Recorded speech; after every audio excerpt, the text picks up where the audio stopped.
Hello दोस्तों, आज हम ना थर्मल पावर स्टेशन के बारे में पढ़ेंगे अ पिक्टोरियल एक्सप्लेनेशन के through. That is also a familiarisation of thermal power plant. हम लोग फैमिलियर होंगे थर्मल पावर प्लांट के बारे में, डिटेल में फैमिलियर होंगे। आप लोग पूरे लेक्चर को देखो। आई गारंटीड एट द एंड आपको पूरा थर्मल पावर प्लांट के बारे में कंप्लीट इन्फॉर्मेशन हो जाएगा। तो कंटिन्यू करते हैं। सबसे पहले इंट्रोडक्शन अगर हम देखें ना, तो what is thermal power station. A thermal power station is facility that convert the heat energy into the electrical energy. देखो थर्मल पावर स्टेशन क्या करता है ना, वहाँ पे हम लोग क्या एक फैसिलिटी प्रोवाइड करते हैं थर्मल पावर स्टेशन, जो कि हीट एनर्जी को इलेक्ट्रिकल एनर्जी में कन्वर्ट करने का काम करता है वहाँ पे। ठीक है, अब हम कंपोनेंट की बात करते हैं कि थर्मल पावर स्टेशन में कौन सा कंपोनेंट इन्वॉल्व होता है। जो तो मेन कंपोनेंट अगर हम ओवरव्यू करें ना, तो मेन कंपोनेंट जो थर्मल पावर स्टेशन में होता है that is include the boiler, turbines, condenser and the generator. सबको देखेंगे धीरे धीरे करके। और देखो होता क्या है, the function and the interconnection. अगर each component has a specific function and is interconnected to ensure the smooth generation of electricity. देखो है ना कि सबके सब एक दूसरे से कनेक्ट होते हैं। जैसे देखो सबसे पहले कोल जो होता है, कोल के साथ क्या होता है, कोल बर्न होता है तो उससे क्या होता है, स्टीम बनता है। कोल बर्न करके हम लोग वाटर को क्या करते हैं, इवेपोरेट करके स्टीम में कन्वर्ट करते हैं। फिर स्टीम क्या करता है, टरबाइन को रोटेट कराता है, जिससे कि जनरेटर का कॉमन शाफ्ट के साथ कनेक्ट होता है उसका रोटर। तो पूरा का पूरा हम पूरा ब्रीफ देखेंगे धीरे धीरे करके। तो क्या होता है, इस टाइप से इलेक्ट्रिसिटी जनरेट होता है। तो हर एक कंपोनेंट हम क्या देख रहे हैं कि बॉयलर, टरबाइन, कंडेंसर सबके सब क्या होता है, एक दूसरे से इंटरकनेक्ट होता है। That is the function and the interconnection of the each component has a specific function at interconnected with the ensure and that is the smooth generation of electricity। चलते हैं how the power generation process. सबसे पहले fuel combustion हुआ and heat का generation होता है।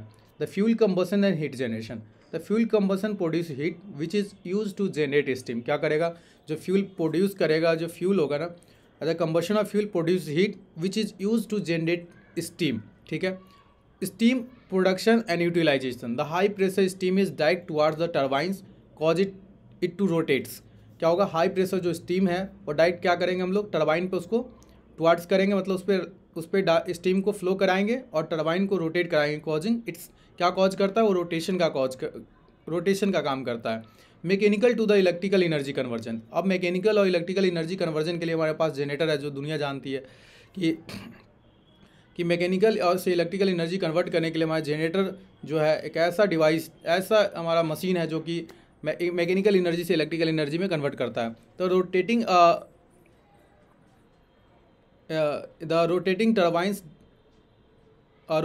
Turbines drive the generator converting mechanical energy into the electrical energy. तो क्या करेगा, टर्बाइन जो है ना, सो टर्बाइन पे हम जब स्टीम जो है ना, सो टर्बाइन पे पहले तो उस पर प्रेशर डालेंगे, फिर क्या होगा, टर्बाइन घूमेगा और टर्बाइन से और जनरेटर का, टर्बाइन का साफ्ट और जनरेटर का साफ्ट क्या होता है, एक कॉमन कपलिंग होती है। उससे क्या करता है, फिर जनरेटर का रोटर घूमता है और जनरेट करता है, उस मैकेनिकल पावर को कन्वर्ट कर देता है इलेक्ट्रिकल पावर में। It's work as a generator. तो जनरेटर एक टाइप का हमारा क्या है, एक टाइप का हमारा वो मशीन है जो कन्वर्ट करता है मैकेनिकल पावर से इलेक्ट्रिकल पावर में। ठीक है, या मैकेनिकल एनर्जी से इलेक्ट्रिकल एनर्जी। जो हमने प्रीवियस जो 2 लेक्चर स्टेबिलिटी का बताया था, उसमें बहुत ब्रीफ में भी हम बता रखे थे कि जनरेटर कैसे as a generator mechanical energy से इलेक्ट्रिकल एनर्जी में जो कन्वर्ट करता है वो सिंक्रोनस जनरेटर ही होता है, जो कि जनरेटिंग स्टेशन पर लगा होता है। उसके बारे में हमने पूरा उसके स्टेबिलिटी को देखा कि किस तरह का डिस्टर्बेंस आ सकता है, किस तरह से स्टेबिलिटी है, कैसे हम उसके टरबाइन उसके फ्लो को कंट्रोल करते हैं। जैसे कि स्टीम के टरबाइन को एक वाल्व होता है जो कि कोई भी पावर प्लांट में रहता है कि वो ना वाल्व क्या करता है कि स्टीम के फ्लो को कंट्रोल करता है, कि कितना स्टीम फ्लो करना है टरबाइन पे, उसको कंट्रोल करता है। What is the working of thermal power plant. तो thermal power plant are the large scale facilities that's convert the heat energy into the electricity. Thermal power plant क्या है कि लार्ज स्केल में क्या करता है, इलेक्ट्रिसिटी को जनरेट करता है। They are the backbone of the global electricity generation, providing around the 60% of the global world. देखो होता क्या है कि अभी भी अगर हम अपने पूरे में ना अलग अलग तरह से हम लोग इलेक्ट्रिसिटी को जनरेट करते हैं, नेचुरल गैस के थ्रू, ऑयल के थ्रू, सोलर पैनल के थ्रू भी हम इलेक्ट्रिसिटी को जनरेट करके अभी जनरेट कर रहे हैं। तो लॉट ऑफ हम लोग अलग न्यूक्लियर रिएक्शन के थ्रू हम लोग इलेक्ट्रिसिटी को जनरेट कर रहे हैं। मेरे पास और सारा ऑप्शन है, लेकिन क्या है कि जो थर्मल पावर प्लांट है, जो कोल पावर प्लांट है, वही हमारे पास क्या है कि वो हमको 60% जो है वर्ल्ड में पावर का जो सप्लाई हो रहा है वो थर्मल पावर प्लांट ही करता है. That is a large scale facility the convert heat energy into electricity and the backbone of the global electricity generation providing around the 60% of the world power. देखो सबसे पहले the chemical energy stored in the coal is transform into the electrical energy in the thermal power plant. सबसे पहले जो chemical energy store होता है कोल में, that is transform into the electrical energy in the thermal power plant. अब क्या करता है, जिससे वो हीट रिलीज होता है. The heat is release by the combustion of coal. जब हम कोल को बर्न करते हैं ना, तो कोल के बर्न होने से क्या होता है कि हीट प्रोड्यूस होगा, और वो हीट प्रोड्यूस जो कर रहा है ना, that produce coal produce the heat release by the combustion of the coal के प्रोड्यूस से हीट रिलीज होगा और स्टीम इन द बॉयलर. अब क्या करेंगे, steam in a boiler at the high pressure and high temperature. और steam कहाँ produce होगा, और इस कोल के जो हीट जो रिलीज हुआ ना, वो कोल के कंबशन से उसको क्या कर रहे हैं हम लोग, वाटर को जो हम लोग क्या करेंगे इवेपरेट करके स्टीम बनाते हैं, जो कि बॉयलर में होता है. तो उसको क्या करते हैं, अज दैट द प्रोड्यूस स्टीम, उससे क्या होगा, स्टीम प्रोड्यूस होगा, steam in the boiler at the high pressure and the temperature, जो कि उसका प्रेशर और टेम्परेचर लेवल ना बहुत हाई होगा. Which when they is passes through the steam as a turbine gives off internal energy as a mechanical energy. क्या करेगा, अब वह when passes through a steam turbine give off some of its internal energy as the mechanical energy. हम लोग क्या करते हैं ना, अब स्टीम को पास करते हैं किस पे, टर्बाइन पे, और वो क्या काम करता है, as a internal energy as a mechanical it's internal energy as a mechanical energy. अब axial flow type of the turbine is normally used to similar cylinders on the same shaft. क्या है कि उसका ना axial flow type of turbine is normally use to similar cylinders of the same shaft. एक ही shaft पे क्या करते हैं ना, हाई प्रेशर, लो प्रेशर और मीडियम इंटरमीडिएट प्रेशर टाइप का हम लोग ब्लेड फिक्स करते हैं. सिलेंड्रिकल शेप का वो होता है एक्सियल फ्लो हम लोग कराते हैं टर्बाइन पे उस स्टीम का. और इससे क्या होता है, एक कॉमन शाफ्ट से जो टर्बाइन जनरेटर का लगा होता है वो क्या करता है, घूमने लगता है, रोटेट करता है. और इससे क्या होता है, the steam turbine act as a prime mover and drive the electric generator और alternator. That is the electrical generator और alternator. A simple systematic diagram is coal fired thermal power plant is show in this figure. देखो इस figure में ना सारा कुछ दे रखा है. हम इस फिगर को अगर एक बार अच्छे से समझ लेना तो सबके सब क्लियर हो जाएंगे. देखो होता क्या, सबसे पहले हम लोग देखते हैं अच्छे से, इससे पहले ये फिगर को भी एक एक करके सब फिगर को देखेंगे. देखो पहले इस फिगर को मैं एक्सप्लेन कर देता हूँ थोड़ा सा. तो ये क्या है, सबसे पहले कोल है, जो कोल क्या करता है, कोल को हम लोग ना क्रशिंग हाउस में भेजते हैं. इसके बाद क्या होता है, क्रशिंग हाउस में जाने के बाद वो पल्वराइजिंग मिल्स में भेजते हैं. ये स्टेप ऐसे होता है, कोल क्रशिंग हाउस में गया, फिर पल्वराइजिंग मिल में आता है, और फिर पल्वराइजिंग मिल से जाके क्या कर रहा है, फिर से हम लोग इसको क्या बोलते हैं, इसके बाद हम लोग क्या करते हैं, बर्नर में भेजते हैं. जब बर्नर काम करता है जो कि हीट का काम करेगा, और ये एक टाइप का बर्नर है. और इसके अंदर एक बॉयलर है. बॉयलर जो एक ट्यूब बॉयलर जो होता है ना, बॉयलर एक टाइप का ट्यूब की तरह होता है. ऐसा कुछ नहीं होता है, भट्ठी में जैसे कि हम आग लगा देते हैं और पूरा पाइप के फॉर्म में हम बॉयलर होता है, पाइप के फॉर्म में पानी का फ्लो होता है, पानी वाटर का फ्लो रहता है. अब देखो ये बर्नर क्या करेगा, हीट यहाँ जनरेट करेगा, और हीट जनरेट होने से क्या होगा कि सारे का सारे पाइप में जो वाटर का फ्लो चल रहा था उसमें क्या होगा, इस पाइप में ना वाटर का फ्लो को स्टीम के फॉर्म में कन्वर्ट करना चालू कर देगा. अब ये बॉयलर सपोज, तो यहाँ से क्या करेगा, जैसे ही स्टीम के फॉर्म में होगा तो इवेपरेट करना चालू करेगा, और इवेपरेट करके क्या करेगा, स्टीम के फॉर्म में बनेगा. और स्टीम के फॉर्म में जाने के बाद ये क्या करता है, टरबाइन पे ये तुम्हारा ये जो स्टीम आया उसको हम टरबाइन पे क्या करते हैं, फ्लो कराते हैं. देखो तो यही लिखा है, ये बर्नर हुआ, ये फिर इधर तुम्हारा ट्यूब के स्टीम निकला, और स्टीम से क्या किए, टरबाइन पे अटैक किए, और टरबाइन पे हाई प्रेशर इंटरमीडिएट प्रेशर और लो प्रेशर टरबाइन होता है. थ्री टाइप का ब्लेड होता है टरबाइन के. ब्लेड जो होते हैं ना 3 टाइप के होते हैं, हाई प्रेशर, इंटरमीडिएट प्रेशर और लो प्रेशर के टरबाइन का ब्लेड होता है, जिसपे हम लोग क्या करते हैं, एक एक करके प्रेशर जो होता है वह एक्ट करता है जो स्टीम वाला. और फिर क्या करता है, इससे देखो यहाँ पे क्या है कि कपलिंग होती है इसका शाफ्ट के साथ. तो ये जनरेटर है, और ये जो जनरेटर होता है वो सिंक्रोनस जनरेटर होता है. तो यहाँ पे हम क्या करते हैं, इसके बाद ये जनरेटर क्या करेगा, इस मैकेनिकल पावर को इलेक्ट्रिकल पावर में कन्वर्ट कर देगा. ये सर्किट ब्रेकर है, जो कि ये सर्किट ब्रेकर ना जो 10 से 30 kV के किलो वोल्ट के अप्रॉक्स में हम लोग रखते हैं इसको. और ये तुम्हारा ट्रांसफार्मर हो गया। जो ट्रांसफार्मर क्या करेगा, ये ट्रांसफार्मर क्या करेगा, तुम्हारा स्टेप अप करेगा, क्योंकि यहाँ जो केवी जो जनरेट होता है ना, वो सिर्फ 11 केवी तक का वोल्टेज जनरेट करता है, 11 केवी तक का वोल्टेज जनरेट होता है। और यहाँ से हम लोग क्या करेंगे कि स्टेप अप करके हम लोग स्टेप अप ट्रांसफार्मर यूज़ करके हम लोग 224 केवी, तो देखो ये ना हम लोग स्मॉल पावर ग्रिड को दे देते हैं, और ये ना पावर PGCIL के पावर ग्रिड को देखते हैं, जो कि जो पावर ग्रिड जो होता है ना वो मतलब छोटे पावर ग्रिड, ये बड़े वाले पावर ग्रिड को दिया जाता है, और ये सब स्टेशन पावर ग्रिड को सप्लाई करते हैं 220 केवी, और ये 400 केवी सप्लाई कर देते हैं। यहाँ से ट्रांसमिशन सिस्टम होता है। हम लोग जनरेशन पूरा देखेंगे, ट्रांसमिशन की बात और डिस्ट्रीब्यूशन की बात बाद में करेंगे, अगर ऐसा होता है तो। देखो ये फिर टरबाइन है, और टरबाइन के बाद क्या है कि जो प्रेशर, जो इसके बाद जो मतलब जो भी मेरा जो स्टीम था वो स्टीम बच गया। जो स्टीम अब क्या कर रहा है, जो स्टीम ना उसमें they have no energy to rotating the blade, मतलब अब क्या कर रहा है कि अब उसके स्टीम में ना इतना पावर भी नहीं है कि जो टरबाइन को रोटेट कर सके। तो क्या करता है वो स्टीम, लो प्रेशर के बाद ना वो स्टीम क्या करता है, हम कंडेंसर को भेजते हैं और कूलिंग टावर को भेजते हैं। तो उसमें क्या है कि कंडेंसर और कूलिंग टावर में ये गया, और इधर कूलिंग टावर को भी जाता है, वहाँ से क्या करता है फिर से कूल होकर वाटर, और इस तरह से कंडेंसर में कुछ कूल होता है, कुछ कूलिंग टावर में, और फिर क्या करते हैं हम लोग फिर से इसको भेजते हैं। एक बॉयलर फीडर पंप होता है, जिससे हम क्या करते हैं कि अगर रिवर से वाटर खींचते हैं तो इसके थ्रू हम डायरेक्ट फिर से इस तरह से फ्लो वाटर भेजते हैं इस तरह से।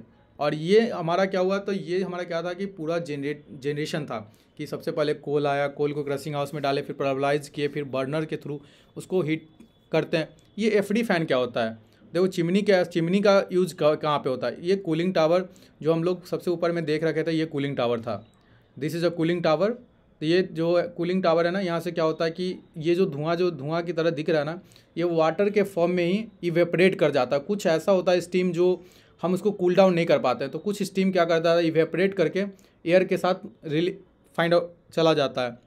वो इतना गर्म होता है कि इवेपरेट कर जाता है, हम कूलिंग टावर से उसको कूल नहीं कर पाते हैं। चलो देखते हैं फिर से। तो ये तुम्हारा कुछ जो है ये इलेक्ट्रोस्टैटिक्स प्रिसिपिटेटर, इसके बारे में बहुत अच्छे से नीचे में देखेंगे पूरा अच्छे से कि एक टाइप का ये डस्ट कलेक्टर होता है कि नेगेटिव चार्ज को कैसे एक पकड़ता है। नेगेटिव चार्ज हम लोग क्या करते हैं इसके रॉड पे क्रिएट करके, इलेक्ट्रोस्टैटिक्स प्रिसिपिटेटर एक टाइप का डस्ट कलेक्टर होता है। जो कि डस्ट कलेक्टर होता क्या है कि जब कोल को बर्न करते हैं ना, जब कोल को बर्न करोगे तो क्या करेगा, ऐस निकलेगा, धुआं निकलेगा। तो वो धुआं जो निकलता है ना, तो उस कुछ धुएं को तो हम लोग क्या करते हैं, इसको बोलते हैं FD fan, force drafting fan.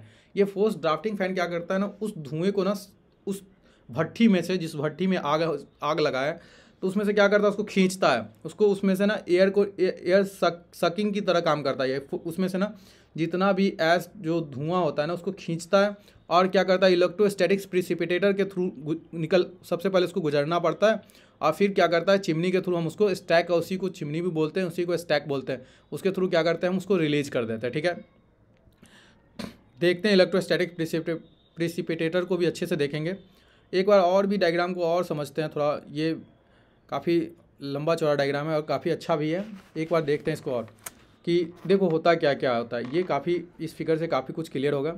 कोल एक तो हमारे थर्मल किसी भी अगर हम पावर स्टेशन पे जाते हैं ना, पावर जनरेटिंग स्टेशन पे, तो सबसे पहले एक तुम्हारा होता है क्या होता है, कोल हैंडलिंग प्लांट, इसको बोला जाता है। यूनिवर्सिटी पेपर में भी कभी कभी डायरेक्ट पूछता है कि एक्सप्लेन कोल हैंडलिंग प्लांट। देखो हमारे पास ना एक कोल हैंडलिंग प्लांट होता है, जिसमें पूरा का पूरा ना कोल हैंडलिंग प्लांट की कोल को किस तरह से हैंडल करते हैं, कैसे कोल का स्टोरेज होता है, कहाँ कोल को रखते हैं, कोल को कैसे कैरी करते हैं, हॉपर तक लाने के लिए कैसे मतलब बर्नर तक लाते हैं उसको, कैसे उसको कैरी करते हैं, तो पूरा ना ये चीज़ें होता है। फिर होता है कि ऐस हैंडलिंग प्लांट, तो ये ऐस मतलब जो धुआं जो हुआ ना, जो बर्निंग होने के बाद बर्नर में जो बर्न हुआ ना कोल, तो उस ऐस से जो ऐस रिलीज किया, जो धुआं रिलीज हुआ उस ऐस का, उसको कैसे हम लोग यूज करते हैं वह है, ये हमारा बॉयलर हो जाता है। और इस फ्लू गैस, उसी को बोलते हैं फ्लू गैस, जो एयर से, और एक होता है फ्लू गैस जो कि तुम्हारा ऐसा गैस जो कि हम लोग कहते हैं कि ये ना गैस ऐस फ्लू गैस हम लोग यूज करते हैं, जो कि वो भी एक टाइप का गैस है, जो कि देखो ये राख के फॉर्म में नहीं आएगा। ये तुम्हारा ना जब एस जो होता है तुम्हारा एकदम राख के फॉर्म में आ जाएगा, तब जाके हम उसका यूज करते हैं एस हैंडलिंग प्लांट। और जब इसका फ्लू की मतलब एक टाइप का धुआं के फॉर्म में जब आता है ना फ्लू गैस, तो इसको क्या करते हैं, कैसे इसका यूज़ करते हैं सो देखो। तो सबसे ये एक चीज़ है। तो सबसे पहले हम क्या करते हैं ना, एक बात और एक फिगर बताता हूँ कि सबसे पहले क्या होता है कि ट्रेन से ना देखो कोई भी चीज़ अगर कोल जो है सो क्या है कि एक रॉ मटेरियल है, तो ये कहाँ से आएगा, तुम ट्रेन से कैरी करते हैं हम किसी भी जेनेटिक स्टेशन पे। फिर क्या है ये ना एक टाइप का क्या है तुम्हारा वैगन ट्रिपलर है, इसको बोलते हैं वैगन ट्रिपलर। क्या करता है ये करता क्या है कि जब कोल का जो रैक है ना, जो ट्रेन का इसको रैक बोलते हैं ना, तो ये जो रैक है ना, तो उसको क्या करता है, उसको ना फिक्स करता है, फंसाता है इस तरह से। ये फंसाने वाला होता है नीचे से, और इस तरह का बना होता है। तो ये फंसा के क्या करता है, पलट देता है। ये क्या करता है, पलट देता है। जस्ट एज ए जो सीमेंट जो जब हम छत ढलवाते हैं ना, तो उस समय जो सीमेंट वाला जो आता है, जो उसमें हम लोग सीमेंट गिट्टी बालू सीमेंट डालते हैं, फिर वो क्या करता है पूरा मिक्स करता है, और फिर ऊपर ले जाके जिस फ्लोर को ढालना होता है उसमें पलट देता है। सेम उसी तरह से क्या करता है ये, इसका नाम हम लोग जानते हैं। सबसे पहले कोल हैंडलिंग प्लांट में अगर तुम जाओगे तो सबसे पहले तुम्हारा कोल स्टोरेज मिलेगा, जहाँ की कोल को स्टोर किया जाता है। फिर इसके बाद तुमको यही दिखने को मिलेगा, that is a wagon tripler. ये वैगन ट्रिपलर क्या करता है, कोल को तुम्हारे कोल के जहाँ से कन्वेयर बेल्ट लगा होता है वहाँ पे ये क्या करता है, उसको पुटअप करता है, उसको डालता है, वहाँ डालेगा। इसके बाद देखो कि एक इस टाइप का होता है कन्वेयर बेल्ट, जो क्या करता है वहाँ से उस कोल को ना क्रशिंग हाउस में ले जाता है। तो सबसे पहले कोल को क्रशिंग हाउस में लाएगा, फिर क्रशिंग हाउस से इसी तरह से कन्वेयर बेल्ट के थ्रू पल्वराइजिंग मिल तक ले जाता है। क्रशिंग हाउस में इसलिए ले जाते हैं क्योंकि कोल को क्या होता है, जो यहाँ पे जो कोल आता है ना, उसका साइज़ बहुत बड़ा बड़ा रहता है, एक बिगर साइज़ में कोल अवेलेबल होता है। तो हम इस कोल को क्या करते हैं ना, क्रश करते हैं, इसको क्या करते हैं छोटे छोटे टुकड़ों में ले जाते हैं। फिर भी छोटे टुकड़ों में ले जाने के बाद भी हम क्या करते हैं, उसको इसके बाद भी हम उसको पल्वराइजिंग मिल पे ले जाते हैं। इसके बाद इसका पल्वराइजिंग मिल पे ले जाते हैं, इसलिए क्योंकि पल्वराइजिंग मिल पे इसलिए ले जाते हैं क्योंकि हमारा क्या होता है कि क्रशिंग होने के बाद भी क्या होता है कि छोटा छोटा टुकड़ा तो हो जाता है, पर क्या होता है कि पाउडर के फॉर्म में नहीं बनता है। अगर तुम क्या करोगे कि अगर तुम बर्न करोगे तो तुम्हारे पास क्या हो जाएगा कि अगर सपोज करो कि, तो अगर तुम छोटे छोटे कोल को बर्न करोगे तो कोल का पूरा क्या होगा कि ईजी टू बर्न नहीं होगा, और बर्न होने के बाद भी क्या होगा उसमें बच जाएगा, तो कंप्लीट बर्निंग नहीं आएगा। तो हमारा क्या होगा, वेस्ट होगा, ज़्यादा का ज़्यादा कोल वेस्ट होगा। तो इस तरह से हमारा क्या है कि ये मेरे लिए एक डिसएडवांटेज है। इस डिसएडवांटेज से हम बचने के लिए हम क्या करते हैं ना, आफ्टर जब कोल को क्रशिंग कर लेते हैं तो क्या करते हैं, उसको पल्वराइजिंग मिल में भेजते हैं, ताकि पूरा का पूरा पल्वराइज हो जाए, मतलब पूरा पाउडर के फॉर्म में हो जाए, ताकि कंप्लीट कंबशन के लिए हम लोग पल्वराइजिंग मिल में भेजते हैं। That is a best question कि ये ना पूछता है कि पल्वराइजिंग मिल में हम लोग क्यों भेजते हैं कोल को। क्योंकि पल्वराइजिंग मिल में इसलिए भेजते हैं क्योंकि कंप्लीट कंबशन होगा, हमारा कोल पाउडर के फॉर्म में बनेगा और कंप्लीट कंबशन होगा। ये मेरे लिए एक बेस्ट एडवांटेज हुआ, तो इसलिए पल्वराइजिंग मिल में भेजते हैं। ठीक है, तो यहाँ से आप तुम पल्वराइजिंग मिल के बाद क्या करोगे, सीधे तुम्हारे बर्नर में ले जाओगे अपने। देखो ये तुम्हारे पास ये भी एक फिगर है, इसको भी थोड़ा सा बता देंगे, पर ये देखो ये हो गया। अब क्या है कि हम लोग बर्नर में चलते तो ये देखते हैं इस फिगर को फिर से। तो यहाँ पे क्या होगा कि बॉयलर जहाँ से बर्न हो, बॉयलर में हम लोग क्या करेंगे, स्टीम फ्लो कराएंगे। कोल बर्न हुआ, एक ऐश हैंडलिंग प्लांट, जहाँ की ऐश को निकालेंगे, जो राख हो जाएगा ना, जो राख के फॉर्म में आएगा उसको निकालेंगे, फिर राख को स्टोरेज करेंगे और राख को सीमेंट फैक्ट्री को दे देते हैं, क्योंकि वो उसका मटेरियल ना इस तरह का होता है कि जिसको सीमेंट बनाने के लिए बेनिफिट हो जाता है, तो सीमेंट फैक्ट्री को उसको हम लोग दे देते हैं। ठीक है, बस इतना ही समझो, इससे ज़्यादा कुछ है नहीं। जब विजिट करोगे कभी भी कोई भी पावर ग्रिड में विजिट करोगे तो देखोगे, मैंने लंबा एक्सपीरियंस है मेरे पास, क्योंकि मैंने 2 बार विजिट किया है पावर ग्रिड में, जनरेटिंग स्टेशन पे भी, और मैंने पावर ग्रिड में भी 1 बार विजिट किया है। तो मेरे पास अच्छा खासा आइडिया है कि कैसे मतलब पूरा चीज़ मैंने विजुलाइज किया है। एक बार विजिट करना, चांस मिले तो एक बार तुम लोग भी विजिट करो। तो ये देखो, फिर ये बॉयलर हो गया तुम्हारा। अब बॉयलर से क्या होगा, बॉयलर से सबसे पहले क्या होगा, देखो ये एक फ्लू गैस है जो कि, और एक तुम्हारा किधर गया, ये देखो। तो ये बॉयलर का जो कर्सर जो मेरा दिख रहा है ना, देखो कर्सर पे फोकस करना, ये तो ये सुपर हीटर है। सबसे पहले क्या है, बॉयलर सुपर हीट होगा, जो कि सुपर हीटर जो होगा मतलब ऐसा है कि जो भी बॉयलर के बाद जो स्टीम बनेगा ना, that steam is super heater.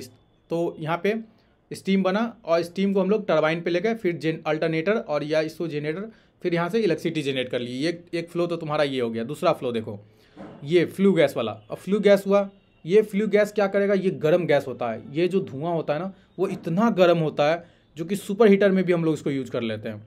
और इसी फ्लू गैस को फिर हम लोग क्या करते हैं, इकोनॉमाइजर की तरह काम कर लेते हैं। इकोनॉमाइजर क्या होता है, इकोनॉमाइजर होता है हीट एक्सचेंजर का काम करता है। हम लोग इसको हीट एक्सचेंजर के लिए यूज कर लेते हैं। फिर क्या करते हैं, इस फ्लू गैस को एयर प्री हीटर, मतलब क्या है कि हम air pre heater that is को हॉट एयर सप्लाई करते हैं। बॉयलर में जो हॉट एयर सप्लाई करते हैं ना, गर्म जो एयर सप्लाई करते हैं, वो भी हम लोग क्या करते हैं ना, इसी फ्लू गैस का होता है। फिर से इसको हॉट एयर की तरह इसको सप्लाई कर देते हैं। फिर यहाँ से हम लोग चिमनी को दे देते हैं। वही चिमनी को देने से पहले हम लोग क्या करेंगे, जब इस फ्लू गैस को जब चिमनी को देंगे उससे पहले क्या करेंगे, हम लोग इलेक्ट्रोस्टैटिक्स प्रिसिपिटेटर करेंगे, डस्ट का कलेक्शन करेंगे। क्योंकि जब भी हम चिमनी को रिलीज करेंगे एटमॉस्फेयर में, तो वह गैस के अंदर का जो डस्ट पार्टिकल है वह क्या करे, हमारे एटमॉस्फेयर को ज़्यादा से ज़्यादा कम से कम पॉल्यूशन करे। ये सबसे बड़ा डिसएडवांटेज है थर्मल पावर प्लांट का और कोल पावर प्लांट का बोले तो। इसलिए हम ना कोल पावर प्लांट को स्विच ऑफ मतलब बंद करके सोचते हैं कि हम लोग ना स्विच करना चाहते हैं न्यूक्लियर पावर प्लांट पे और भी अलग पावर प्लांट पे, न्यूक्लियर पावर प्लांट जो हमारा उस पर स्विच करना चाहते हैं, सोलर पावर प्लांट पे स्विच करना चाहते हैं। तो हम लोग स्विच करना चाहते हैं क्योंकि हमारा ना यहाँ से क्या हो रहा है कि इन्वायरमेंट को पॉल्यूशन पहुँचा रहा है। यहाँ से हमारा क्या हो रहा है कि अगर हम देखेंगे ना तो इन्वायरमेंट पॉल्यूशन हो रहा है। यहाँ पे तुमको कार्बन डाइऑक्साइड, CO2 का, कार्बन मोनोऑक्साइड, बहुत सारा गैस का ना इतना रिलीजमेंट हो रहा है कि तुम्हारे ना एटमॉस्फेयर को क्या कर रहा है, बहुत ज़्यादा पॉल्यूटेड कर रहा है। उससे ग्रीन हाउस इफेक्ट भी देखने को मिलेगा तुमको। जो तुम्हारा जानते हो कि CO2 gas one of the वो तुम्हारा क्या है कि ग्रीन हाउस इफेक्ट का सबसे बड़ा कारण बनता है। तो वो ग्रीन हाउस इफेक्ट देखने को मिलेगा। ग्लेशियर जो पिघल रहा है वो सब भी क्या है, ये सब ग्रीन हाउस। तो ये सब होने ये मतलब बिग डिसएडवांटेज है हमारे थर्मल पावर प्लांट का। ठीक है, अब देखो यही यहाँ पे लिखा है फोर्स ड्राफ्ट फैन। तो यहाँ से क्या किया, वही सब बात लिखा है और यहाँ से फिर से हम यहाँ से लिए और FD फैन से खींच लिए, उधर से चिमनी के साथ कनेक्ट करके ये ना यहाँ आता तो ज़्यादा सही होता। ये एरो यहाँ होना चाहिए था। ठीक है, अब देखो, अब इधर वाला देखो, इकोनॉमाइजर जो हम वाटर का देखते हैं। वाटर में एक तो तुम्हारा क्या हुआ, एस हैंडलिंग प्लांट था, एक कोल हैंडलिंग प्लांट होता है, एक तुम्हारा होता है DM plant, that is called the, इसको बोलते हैं हम लोग demineralisation of water. DM plant मतलब क्या है कि वाटर को ना हम लोग क्या करते हैं, देखो ये जो होता है ना, वाटर को हम लोग डायरेक्ट क्या करते हैं कि बॉयलर में नहीं भेजते हैं, उसको क्या करते हैं हम लोग वाटर को ट्रीटमेंट करते हैं। देखो वाटर के अंदर बहुत सारा क्या होता है कि केमिकल कंपोनेंट होता है, बहुत सारा वाटर के अंदर पथरीला सॉलिड मटेरियल भी आ जाता है, रॉक्स सॉलिड मटेरियल भी आ जाता है। तो उसको क्या कहते हैं, सेडिमेंटेशन प्रोसेस के थ्रू, अलग अलग प्रोसेस के थ्रू हम लोग क्या करते हैं ना, उसको पूरा का पूरा वाटर ट्रीटमेंट इस तरह से करते हैं कि वाटर के अंदर किसी भी तरह का कोई भी मतलब वाटर को एकदम फ्रेश वाटर करते हैं हम लोग, उसको ना हार्ड वाटर से एकदम फ्रेश वाटर में ले जाते हैं जहाँ कोई मिनरल्स उसमें प्रेजेंट ना हो। अगर कोई मिनरल्स प्रेजेंट होता है तो क्या करेगा वो, अगर बॉयलर में हीट होने के बाद जब टरबाइन पे जाएगा तो टरबाइन के ब्लेड को तोड़ देता है। इसलिए हम लोग वाटर का ट्रीटमेंट करते हैं, वाटर को डीमिनरलाइज करते हैं, मतलब कोई भी मिनरल उसमें प्रेजेंट ना हो, that is called the demineralization of thermal power plant. तो सबसे पहले इसी तरह का अगर रफ फिगर देखोगे, रफ डायग्राम देखोगे, कहीं भी जाओगे किसी पावर स्टेशन तो इसी तरह का सबसे पहले DM प्लांट दिखेगा, फिर तुमको इधर कोल हैंडलिंग प्लांट दिखेगा, फिर एस हैंडलिंग प्लांट, फिर बॉयलर दिख जाएगा। इस तरह से फ्लू गैस का फिर चिमनी के साथ स्टैक्स के थ्रू निकाल देता है। तो यही पूरा चीज़ था। अब देखो यहाँ पे थोड़ा सा बता देता हूँ कि एक तो रिवर से क्या हुआ, सबसे पहले जो वाटर ट्रीटमेंट चैम्बर होता है जहाँ से वाटर ट्रीटमेंट हुआ, फिर क्या किया, उसको फीड किया पंप को, और फिर क्या किया, वाटर हीटर में भेजा उसको, फीड द वाटर हीटर। अब देखो इधर देखो क्या करता है, सबसे पहले कंडेंसर को लिया, इधर कंडेंसर जो वाटर जो उधर से जो वाटर आ रहा था उसको भी कंडेंस करने के लिए हम लोग इधर लेते हैं। और कुछ वाटर देखो, वाटर इधर एज ए कूलिंग टावर, जो कूलिंग टावर में भी हम लोग क्या करते हैं, रिवर वाटर सप्लाई करते हैं, क्योंकि यहाँ जो कंडेंस हुआ, कुछ तो कंडेंस यहाँ हुआ, और जो स्टीम होता है ना, स्टीम इतना गर्म अभी भी होता है कि अगर हम उसको छोड़ देना तो वो इवेपोरेट कर जाएगा। तो हम क्या करते हैं ना, उसको कंडेंस करते हैं। तो कूलिंग टावर के थ्रू क्या, उसको अगर ठंडे, जैसे कि जस्ट एज अ कुकर को क्या करते हैं, अगर जब कुकर का अंदर जो प्रेशर होता है उसको अगर हम क्या करते हैं किसी बाल्टी में डाल देते हैं, तो क्या होता है, उसका पूरा का पूरा कुकर का जो प्रेशर होता है वो डाउन ऑफ हो जाता है। तो हम कुकर का क्या होता है कि हम उसका खोलना जो ओपन करना चाहते हैं तो ईजी टू ओपन हो जाता है। यही यही बात है कि सेम सेम प्रोसेस अपनाता है कूलिंग टावर में। तो कूलिंग टावर में हम लोग क्या करते हैं, वो एक क्या काम करते हैं यहाँ पे हम, यहाँ पे एक तो गर्म जो आया ना स्टीम, उसको क्या करते हैं, कूल डाउन करते हैं। इतना उस स्टीम को वाटर के फॉर्म में बस इतना कूल डाउन करते हैं कि वाटर के फॉर्म में, लेकिन वो क्या तब भी वो हीट वाटर रहता है तुम्हारा। फिर इसके बाद क्या करेंगे, फिर से इस पानी को भी हम सप्लाई करते हैं, फीड पंप करते हैं, फिर से इसको भी हम सप्लाई कर देते हैं, और इस तरह से हमारा पूरा का पूरा थर्मल पावर प्लांट वर्क करता है। देखो काफ़ी ब्रीफ में मैंने एक्सप्लेन किया। अब देखो ये भी थोड़ा सा फिगर को थोड़ा सा और एक्सप्लेन करता हूँ इसको। इसमें कुछ दिख रहा है कि सेम उस तरह से एक कन्वेयर बेल्ट जो हुआ, ये कन्वेयर बेल्ट है, और यहाँ धुआं जो और ये तुम्हारा बॉयलर हो गया। जो बॉयलर में क्या कर रहे थे कि बर्नर है, और यहाँ से क्या है कि हीट हुआ। देखो इस तरह से ही, इसी तरह से रहता है, पाइप के फॉर्म में रहता है। किसी भी कोई ऐसा नहीं कि पानी को एकदम एक कोई डब्बा है और नीचे से आग लगा दिया, ऐसा कुछ नहीं होता है। वहाँ पे क्या होता है कि एक पाइप के फॉर्म में हम लोग वाटर को फ्लो कराते हैं।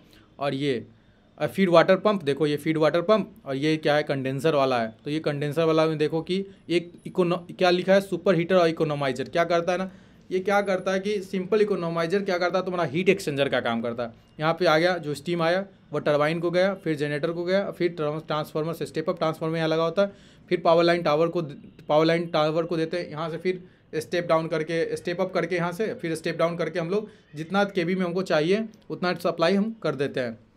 ट्रांसमिशन और डिस्ट्रीब्यूशन का पार्ट होता है, हम सिर्फ जनरेशन को देख रहे हैं। और देखो यहाँ से कुछ हॉट वाटर जो है सो गया कूलिंग टावर को, और यहाँ से cold water as a form में आया पंप के थ्रू। तो यहाँ भी क्या होता है, ये कूलिंग टावर होता है, जो यहाँ पे जो होता है वाटर थोड़ा सा गर्म होता है, लेकिन नॉर्मल उतना हीट भी नहीं होता है, तो उतना ठंडा भी नहीं होता है। तो ये ऐसा करते हैं। फिर यहाँ से फिर सप्लाई किए, और ये पानी को भी सप्लाई कर देते हैं, फिर इधर सप्लाई कर देते हैं हम लोग, इधर बॉयलर में सप्लाई करते हैं। तो ये ऐसा चलता रहता है। चलो देख लेते हैं इलेक्ट्रोस्टैटिक्स प्रिसिपिटेटर, जो बेस्ट टॉपिक है और काफ़ी अच्छा भी है, और पूछता भी यूनिवर्सिटी पेपर डायरेक्ट की पूछ देता है, व्हाट इज इलेक्ट्रोस्टैटिक्स प्रिसिपिटेटर। देखो इलेक्ट्रोस्टैटिक प्रिसिपिटेटर क्या होता है, मैंने शुरू में बताया, क्या बोला है हम लोग कि हम लोग एफडी फैन के थ्रू, क्या बोलते हैं, फोर्स ड्राफ्टिंग फैन के थ्रू हम लोग क्या करते हैं ना, खींचते हैं, जो एयर्स को खींचते हैं ना, और उसको चिमनी को रिलीज करने के लिए जो ले जाते हैं।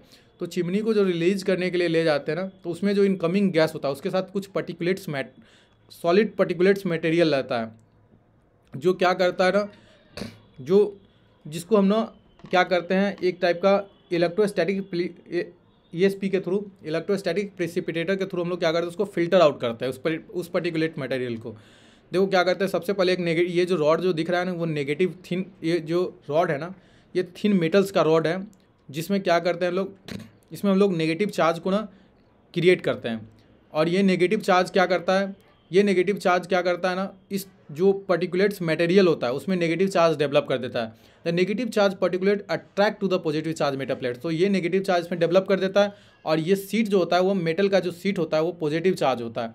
तो ये नेगेटिव चार्ज जैसे इसमें डेवलप हुआ, तो पॉजिटिव चार्ज के साथ क्या करेगा, अट्रैक्ट कर लेगा। और जब अट्रैक्ट करेगा तो क्या करेगा, उसके साथ, उस प्लेट के साथ वो फॉल डाउन कर जाता है। और इससे क्या हुआ, मेरा क्या हुआ, पर्टिकुलेट्स मटेरियल जो हुआ वो क्या हुआ, उसे निकल गया। और जब अब क्या निकलेगा, अब थोड़ा बहुत क्या करेगा, outgoing gas with the particulate free, मतलब कि जो पर्टिकुलेट्स मटेरियल था वो क्या हुआ, वो निकल गया गैसेस, और फिर फ्री गैस हमको मिलता था। यहाँ से कुछ हद तक क्या है कि हम लोग इन्वायरमेंट के पोल्यूशन को बचा लेते हैं। ऐसा नहीं है कि 100% हम लोग क्या करते हैं कि ऐसा कर पाते। 100% हमारा क्या है कि एकदम यहाँ से जो एयर निकल रहा है एकदम फ्रेश एयर है, ऐसा कुछ नहीं है यहाँ भी।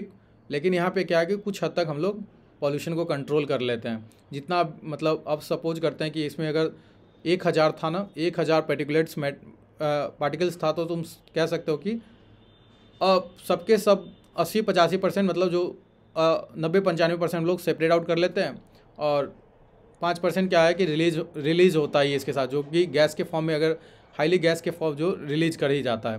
तो देखो ESP, इसको एक बार रीड कर लेते हैं। ESP is a filtration device that remove the fine particles like dust, जो डस्ट पार्टिकल्स होता है या स्मोक होता है, दैट इज़ फ्लोइंग गैस, और it is a form of flowing gas, एक फॉर्म ऑफ फ्लोइंग गैस ही होता है। By using the high voltage electrostatic discharge, हम लोग क्या करते हैं, high voltage electrostatic discharge and the collecting them on the collecting plates. The electrode wire is maintain a similar 1000 volt that release electrons. क्या कहा, ये इलेक्ट्रोड वायर क्या करता है, थाउजेंड्स ऑफ वोल्ट ऑफ क्या maintains similar 1000 volt release electrons को release करता है।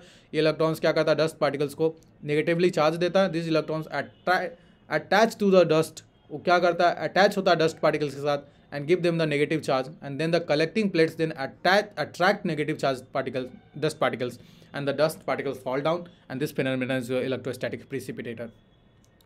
That is all about the electrostatic precipitator. अब देखो थोड़ी बहुत हम लोग इफिशियंसी रियलिबिलिटी की बात करते हैं, तो डिस्पाइट्स अगर हम देखते हैं ना रियलिबिलिटी और एफिशिएंसी की थर्मल पावर प्लांट तो थर्मल अगर इस चीज़ को हटा के देखते हैं ना, तो thermal power plant major source of air pollution होता है। सबसे ज़्यादा अगर हमारे एनवायरनमेंट का सबसे ज़्यादा अगर कोई पॉल्यूशन का काम कर रहा है ना, तो वो thermal power plant that are the major source of the air pollution, emitting sulphur dioxide, sulphur SO2 produce कर रहा है, nitrogenous oxide, particulates matters like and green house gas like carbon dioxide, जो मैंने शुरू में बताया। तो ये हमारे लिए क्या है, एक डिसएडवांटेज है। इसीलिए as a transition toward the cleaner energy, हम लोग क्या चाहते हैं, as a world is transitions toward the cleaner energy source, हम लोग चाहते हैं कि जितना भी हो ये सब चीज़ें ना हो, तो इसलिए thermal power plant need to adapt to reduce the environmental impact. This can be achieved by the switching of the cleaner fuels like a natural gas and implementing advance pollution control technology. हम लोग क्या चाह रहे हैं कि switch कर रहे हैं cleaner fuel gas like a natural gases पर स्विच कर रहे हैं, लेकिन और क्या कर रहे हैं, और ट्राई कर रहे हैं कि ऐसा इम्प्लीमेंटेशन कर रहे हैं कि जो थर्मल पावर प्लांट से जो जैसे ESP था, क्या था, एक एडवांस टेक्नोलॉजी था जिससे हम लोग क्या कर रहे थे, पॉल्यूशन को कुछ हद तक कंट्रोल कर रहे थे। उसी तरह से implementing the advance pollution control technology, इस तरह से हम लोग क्या करेंगे, ऐसा कुछ इम्प्लीमेंट करते हैं। As a engineer you also implement something that the pollution control technology. चलो ये तो ठीक है। अब ना हम एडवांटेज और डिसएडवांटेज देख लेते हैं। और तो एडवांटेज क्या है कि थर्मल पावर स्टेशन में ना, एडवांटेज की बात करते हैं तो thermal power station often advantage such as the availability of fuel and efficient energy production. क्या है, फ्यूल का ना यहाँ कोई अवेलेबिलिटी अच्छा है और इफिशिएंट एनर्जी प्रोडक्शन, बहुत अच्छा एनर्जी का प्रोडक्शन होता है। सबसे ज़्यादा अगर तुम देखोगे ना कि लॉसेस होने की सबसे ज़्यादा एनर्जी का प्रोडक्शन आज जो है ना, इफिशिएंट मात्रा में एनर्जी का प्रोडक्शन करता है। डिसएडवांटेज की बात करते हैं थर्मल पावर प्लांट की, तो वो अभी जो हम बताया कि ये क्या है, डिसएडवांटेज थर्मल पावर स्टेशन का क्या है कि इसका ना इम्पैक्ट जो आ रहा है पॉल्यूशन वाला, वह बहुत खतरनाक है। ये जो thermal power plant are major source of air pollution, that is big disadvantage of the thermal power plant. यही लिखा यहाँ पे क्या है कि environmental impact and the dependency of the finite resource are key disadvantage of the thermal power stations. Environmental impact जो आ रहा है ना, और डिपेंडेंसी, हम लोग क्या डिपेंडेंसी रख रहे हैं कि finite resource, that is the key advantage key disadvantage of thermal power station. I am to देखो, मैं ना 2 time I did internship in the NTPC twice during the college period में। अपने कॉलेज पीरियड में ना 2 बार इंटर्नशिप कराया thermal power plant से। तो मेरे पास ना लॉट्स और भी बहुत सारा नॉलेज है, पर इतना टाइम में मेरे पास जो आई थिंक तब भी मैं जो बताया बहुत इनफ था, इससे ज़्यादा कुछ खास है नहीं। लेकिन मैंने 2 टाइम इंटर्नशिप किया तो मेरे पास और भी आइडियाज़ है। अगर कुछ और भी कुछ जानना हो तो आप कमेंट बॉक्स में मेंशन करो, मैं देखता हूँ तो वीडियो और भी बना दूंगा अगर ऐसा होता है तो। और चैनल को लाइक कर दो, कमेंट कर दो और शेयर कर दो अपने दोस्तों के बीच में, और सब्सक्राइब भी कर लो। That is talk with Rajneesh, the channel name is talk with Rajneesh. Thank you, keep watching.